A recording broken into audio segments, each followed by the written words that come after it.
Em dezembro de 2012, o mundo do futebol viu acontecer algo que parecia, assim, quase impossível. Um time sul-americano que foi empurrado por uma nação de torcedores que literalmente cruzou o planeta, sabe? Ele foi lá, desafiou e venceu o poderoso campeão europeu. Hoje a gente vai mergulhar na história dessa que foi a última grande conquista. O Corinthians, campeão do mundo. Olha, guarde bem essa data. Dezembro de 2012. Parece que foi ontem, né? Mas no futebol isso é uma eternidade. Foi a última vez. A última vez que um clube não europeu levantou a taça de campeão do mundo. A cada ano que passa, essa façanha do Corinthians só fica maior, mais lendária. É um verdadeiro ponto fora da curva na história recente do esporte. Mas assim, o que tornou essa vitória tão especial não foi só o que aconteceu em campo. A mágica toda começou bem antes, com um movimento popular que, olha, não tem precedente. Vamos falar sobre a lendária invasão corintiana no Japão. Tenta imaginar isso aqui, mais de 30 mil pessoas, viajando mais de 18 mil quilômetros. Isso não foi só um grupo de torcedores, entende? Foi como se uma cidade inteira tivesse se mudado. As ruas de Yokohama, de repente, falavam português, tinham cantos de estádio, uma energia que os japoneses com certeza nunca tinham visto na vida. Foi um fenômeno que mostrou para o mundo todo a força da Fiel. E as palavras do próprio Cássio mostram o impacto que isso teve nos jogadores. Para eles, a ficha caiu já no aeroporto, em São Paulo. Aquela multidão maluca não estava só se despedindo, parecia que eles estavam profetizando a vitória. A confiança que o time levou na bagagem nasceu toda ali, daquela paixão surreal. E, gente, isso não foi uma viagem de turismo, foi uma peregrinação. Pessoas venderam carros, casas, largaram emprego, adiaram casamentos, tudo por um ideal. Essa devoção toda criou um ambiente que os jogadores do Chelsea, acostumados com o clima mais frio das arenas europeias, simplesmente não conseguiam entender. Eles não estavam jogando contra 11 caras, estavam jogando contra uma nação inteira. Bom, com toda essa energia vindo da arquibancada, o time precisava de um plano, né? E esse plano veio da mente de um estrategista, Tite. Ele montou uma verdadeira fortaleza para segurar o poder de fogo dos europeus. A filosofia do Tite naquela época podia ser resumida em uma palavra: equilíbrio. Nada de vaidade, nada de individualismo. A vitória viria do trabalho coletivo, de uma defesa sólida como uma rocha e de um rigor tático em que cada jogador sabia exatamente o seu papel. Era a inteligência contra o talento puro. E os números estão aí para provar. Campeão invicto da Libertadores, sofrendo só 4 gols em 14 jogos, quase impenetrável.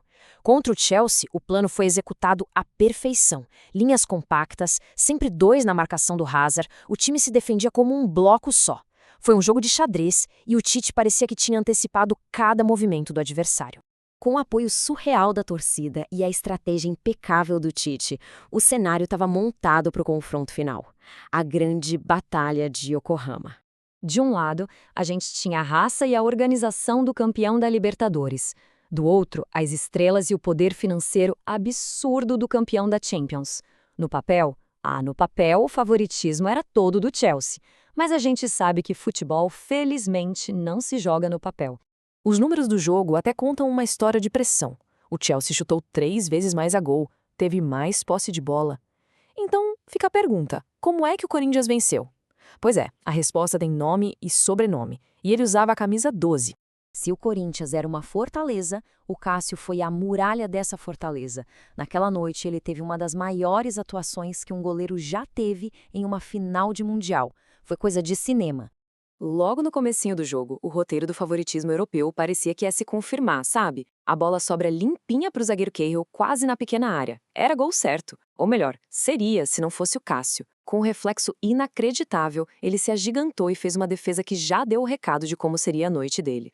E aí veio o lance que virou pôster. O Victor Moses acha um espaço e bate colocado, com curva. A bola viaja buscando o ângulo. Mas o Cássio voa e, com a pontinha dos dedos, faz um verdadeiro milagre. Uma defesa que valeu como um gol, sem exagero.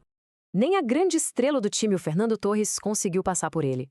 Cara a cara com o gigante, o atacante espanhol viu o chute parar no corpo do goleiro.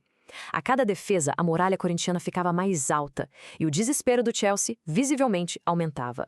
Com o Chelsea totalmente frustrado pela muralha chamada Cássio, o Corinthians sabia que precisaria de uma única chance, um momento de inspiração para alcançar a glória eterna. E esse momento chegou.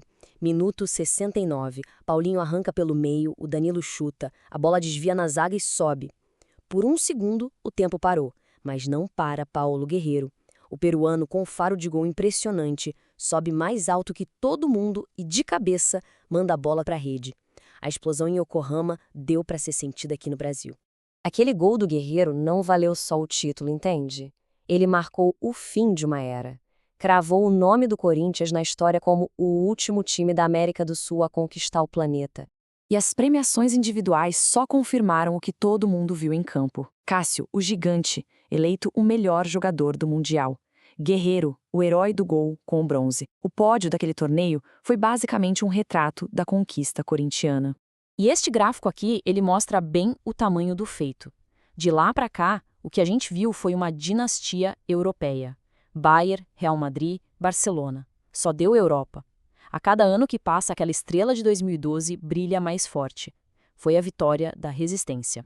No fim das contas, a conquista de 2012 foi a tempestade perfeita. A paixão de uma torcida que moveu continentes, a disciplina de um time que jogou como um só e o brilho individual naqueles momentos decisivos. Foi a prova de que no futebol, nem sempre o time mais rico é o que vence. E tudo isso nos deixa com uma grande questão, né? Quando é que a gente vai ver um time sul-americano no topo do mundo de novo? A façanha do Corinthians foi o capítulo final de uma era ou foi um exemplo de que o impossível é só uma questão de acreditar? Fica aí a reflexão.